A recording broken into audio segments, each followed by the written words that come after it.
Bonjour à tous. Dans les dernières vidéos, je vous ai parlé du courant romantique aux échecs. Ensuite, je vous ai parlé de Tarrasch, qu'on appelait le dogmatique, et on va dire des principes un peu, la manière un peu classique de jouer aux échecs, c'est-à-dire occuper le centre avec un pion très vite. Et on l'a vu avec une partie en l'occurrence, mais on pourrait illustrer que c'était la forme dominante du jeu d'échecs, on va dire, à l'époque. Là, aujourd'hui, je vais vous parler d'un courant révolutionnaire dans l'histoire des échecs. C'est au milieu des années 20. Il y a un nouveau groupe de jeunes joueurs qui apparaît. Il y a Nimzowitsch, Réti ou encore Breyer, ou Tartakover aussi. Donc peut-être que ces noms ils vous semblent familiers.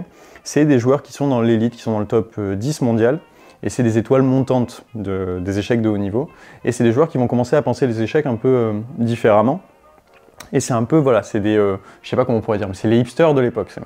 Et donc ils ont publié dans une série d'ouvrages, à l'époque c'était essentiellement en allemand, pour expliquer que les échecs, on pouvait les penser différemment et qu'on pouvait donc laisser le contrôle du centre à l'adversaire pour ensuite le miner par les flancs, par les ailes, développer les fouques plutôt en fianchetto. Et donc ça va induire toute une série de changements majeurs, déjà dans le répertoire d'ouverture des grands maîtres et des top players de l'époque. Et cette influence, on la sent encore aujourd'hui, parce que si on prend le cas de Réti, par exemple, qui a inventé l'ouverture Réti, cette ouverture, elle est encore jouée par des joueurs à haut niveau. Moi, je l'ai jouée, elle est hyper populaire. C'est pas du tout une ouverture douteuse quoi, avec le temps. Alors certaines en ont moins bien survécu, évidemment. Mais voilà, c'est vraiment une rupture énorme et ça a complètement bouleversé la phase des échecs mondiaux, puisqu'on est sorti de juste le gambit dame et l'espagnol, on est passé à d'autres ouvertures, notamment les défenses indiennes, la Grunfeld, des choses comme ça. Donc les hypermodernes, c'est vraiment un tournant dans l'histoire des échecs. Il faut savoir qu'il y a des joueurs qui vont adapter ce répertoire-là, qui vont un peu se nourrir de ces nouvelles idées et commencer à les incorporer dans leur jeu, et des joueurs qui vont s'opposer à ça. Donc il y a des exemples de controverses assez connus. Il y a Tarrasch, dont je vous parlais, qui est voilà, le parrain du classicisme, quoi, on va dire, échiquéen, qui va rentrer dans une controverse avec Nimzowitsch. Nimzowitsch, lui, se voit, quand il sort son bouquin Mon système, puis Pratique de mon système en 1925, il voit vraiment ça comme, il fait référence à André Breton, au surréalisme, il se sent vraiment comme si c'était le porte-drapeau d'un nouveau truc artistique au sein du jeu d'échecs. Et à l'inverse, voilà, on a tous ces joueurs qui jouent que le gambit dame, la défense orthodoxe, donc vous irez regarder ce que c'est, mais c'est vraiment ces échecs de prison, quoi. C'est des échecs un peu tristes, un peu ternes, un peu austères, quoi. Donc voilà, ça va revigorer un peu le monde des échecs et l'histoire des idées échiquéennes de la période. Il faut savoir que la controverse, pour la petite histoire, elle dépasse le cadre purement échiquéen, puisqu'à l'époque, on a même des controverses dans les rubriques échecs des grands journaux. Donc il y avait un journal qui s'appelait L'Éclaireur du Soir, où écrivait le premier champion de France d'échecs, qui s'appelle Georges Renaud. Et il a parlé des hypermodernes et ça a généré une espèce de controverse ou de polémique avec un autre chroniqueur qui s'appelait Gaston Legrain, qui travaillait pour l'Action française, donc le média de droite extrême à l'époque. Et dans la rubrique échecs, celui-ci, il expliquait tout le mal qu'il pensait du jeu hypermoderne, que ça séduirait pas les lecteurs de l'Action française parce que c'était voilà, quelque chose de vraiment vu comme un truc de la modernité, qu'on perdait les grands principes. Donc c'est rigolo de voir que même cette logique des anciens et des modernes, cette querelle, on la retrouve même avec un objet aussi, en apparence aussi trivial que le jeu d'échecs, quoi. Donc il y a plusieurs ouvrages en gros qui fondent un peu le manifeste des hypermodernes. Il y a Les idées modernes aux échecs en 23 que publie Réti, il y a Mon système dont je vous parlais, et il y a La partie hypermoderne d'échecs, publiée par Tartakover en 1925, et qui est un peu un clin d'œil, un pied de nez à Tarrasch, puisque ça répond à La partie moderne qu'avait publié Tarrasch, et il le prend un peu à revers, quoi, parce qu'il explique que notamment pour l'ouverture, on n'est pas obligé de penser de la même manière que ce que disaient les classiques. Voilà en gros dans les grandes lignes ce que c'est le jeu hypermoderne. Aujourd'hui, donc j'aurais pu vous parler de tous ces joueurs-là, de Breyer, de Nimzo, etc. Je vais vous parler de Réti, qui est un joueur qui a une vie très courte. Il est né en 1889 dans ce qui serait l'actuelle Slovaquie. Il est mort en 1929, donc très jeune. Mais il a eu une influence énorme, à la fois comme théoricien, mais aussi comme joueur de haut niveau et aussi comme problémiste. Donc si vous ne savez pas ce que c'est un problémiste, vous pourrez aller regarder, mais c'est la forme la plus artistique du jeu d'échecs, c'est-à-dire que c'est des joueurs qui composent des problèmes, on les appelle des compositeurs, et c'est vraiment de la création artistique pure, parce que l'idée c'est de prendre une idée esthétique et de la faire marcher sur l'échiquier dans une position en apparence souvent assez épurée, assez simple, mais en fait c'est magnifique, quoi. C'est vraiment créer de toute pièce un problème, et c'est un art à part entière, quoi. Donc je vous invite à aller regarder si vous avez l'occasion, peut-être qu'on fera une série sur cette chaîne sur les problémistes. Et voilà, c'est aussi un joueur de haut niveau, je vous disais, puisque c'est le joueur qui a mis fin au règne d'invincibilité de Capablanca, qui est pas n'importe quel champion du monde, mais un des joueurs les plus solides et les plus forts de l'histoire, en 1924. Dans le même tournoi, il bat Alekhine, qui va être champion du monde. Donc voilà, on a affaire à un joueur costaud, quoi. Et enfin, voilà, c'est le joueur qui a inventé évidemment l'ouverture réti, le début réti, qui est une ouverture qu'on retrouve encore aujourd'hui, qui est voilà, une très grosse ouverture dans le répertoire de Carlsen, de tous les champions du monde.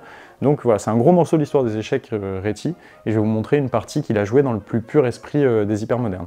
Donc on va passer à l'analyse de la partie de Réti. C'est une partie qu'il a jouée en 1924 contre Bogolyubov, qui est aussi un grand nom de cette période de l'histoire des échecs.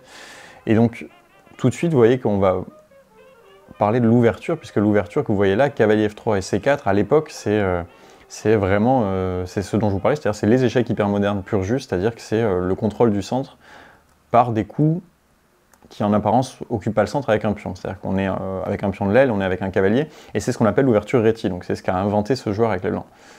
Et donc vous voyez que pour l'instant il abandonne dans cette position le contrôle du centre à Bogolyubov, qui a déjà 2 pions installés, il a le pion en D5, et avec les blancs on met le fou en fianchetto, on vient commencer à taper le centre avec le pion de l'aile comme ça. Il faut savoir que c'est pas forcément très grave si les noirs essaient de croquer le pion en C4, parce que ce serait un pion doublé, ce serait le pion central qu'ils avaient en D5 qu'ils ont filé.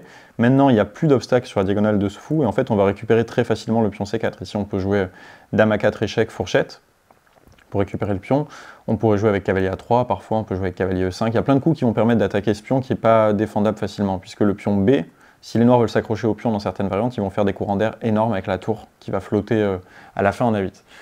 Donc, sur fou G2, les noirs, ils ont joué un truc très solide, ils ont joué avec fou D6, petit roc, et là B3. Et là, vous voyez, on est encore une fois à fond dans les ouvertures hypermodernes. Donc, grosse révolution pour l'époque. Dites-vous que quand c'est joué sur l'échiquier, ça c'est tout nouveau. Pour les mecs en face, pour Bogolyubov ou pour les autres joueurs dans les tournois, c'était vraiment une claque de se manger des ouvertures comme ça, parce qu'on dirait que les blancs s'en foutent du centre, et juste ils sont en train de développer leurs pièces de manière à contrôler de loin, comme ça, comme avec des snipers, ils sont hyper loin du centre. Tour E8, fou B2, cavalier D7, et maintenant qu'on sait que les noirs ont un mauvais fou en C8, qu'ils sont en train de faire un petit pâté de pièces ici, maintenant, les blancs jouent D4. Et en fait, ils ont différé l'occupation du centre avec le pion, et ils ont obtenu une position plutôt sympa à jouer côté blanc, parce qu'après D4, donc, les blancs, ils menacent par exemple de jouer avec cavalier C3, de compléter leur développement, de parfois jouer C5 pour embêter le fou, ils pourront s'installer en E5 dans certaines positions. Et en fait, c'est pas agréable à jouer cette position pour les noirs, parce que regardez là, le fou en C8, c'est le classique fou malheureux de l'histoire des échecs, c'est le fou enfermé, le fou prison.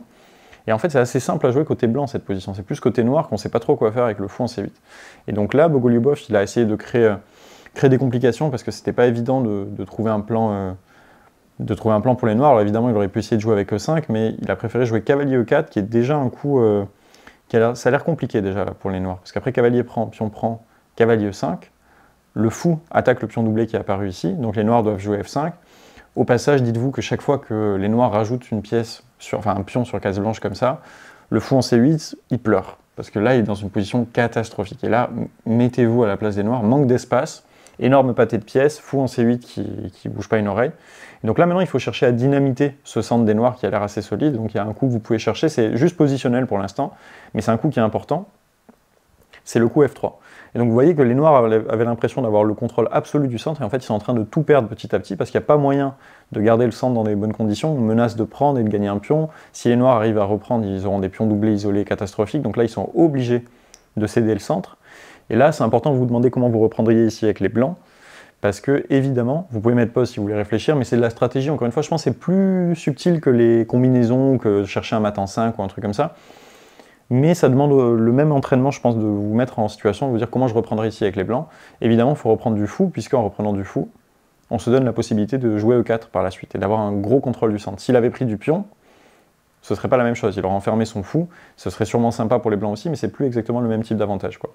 Fou prend, et là la position elle est délicate, parce que les blancs ils vont préparer donc la percée avec E4.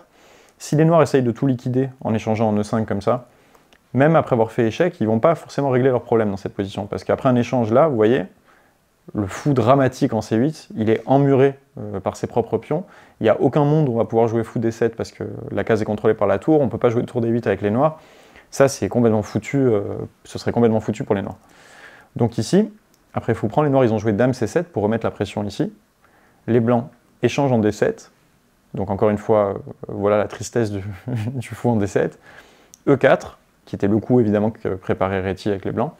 Et là, les noirs essayent d'ouvrir le jeu, c'est logique, parce qu'ils ont les deux joueurs ont la paire de fou, donc c'est logique de faire des courants d'air partout. Par contre, les noirs sont un peu à la bourre dans cette histoire-là, et donc il y a une manière très simple de poser les problèmes aux noirs.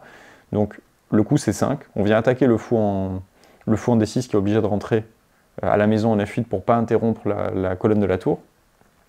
Dame C2, donc Dame C2 ça rajoute une pression là-dessus, et donc là c'est pas évident cette position, puisque le pion E5 est en prise, on menace de croquer là, on menace de croquer là en même temps, et donc ça commence à déjà chauffer pour les noirs, et donc la partie elle s'est très vite terminée, parce qu'après E prend D4, les blancs ont pris en F5, tour D8, fou H5 attaque la tour, et regardez la tour elle est enfermée, elle a pratiquement pas de case, les noirs ont joué tour E5, fou prend, on récupère seulement maintenant le pion D4 parce qu'on gagne un tempo sur la tour, les noirs prennent en F5, ils pensent récupérer leur pion, mais en fait cette position elle est déjà complètement désespérée, puisque là on a juste un coup très simple à jouer, tour F1, on double, et on rajoute une pression sur le fou en F8, les noirs ont joué tour D8, fou F7 échec pour éloigner le roi et on va dire couper la protection du roi sur le fou en F8, et là vous pouvez mettre pause et chercher le dernier coup de la partie, qui est très mignon, qui est très simple, donc donnez-vous 30 secondes parce que ça vaut le coup de voir cette idée.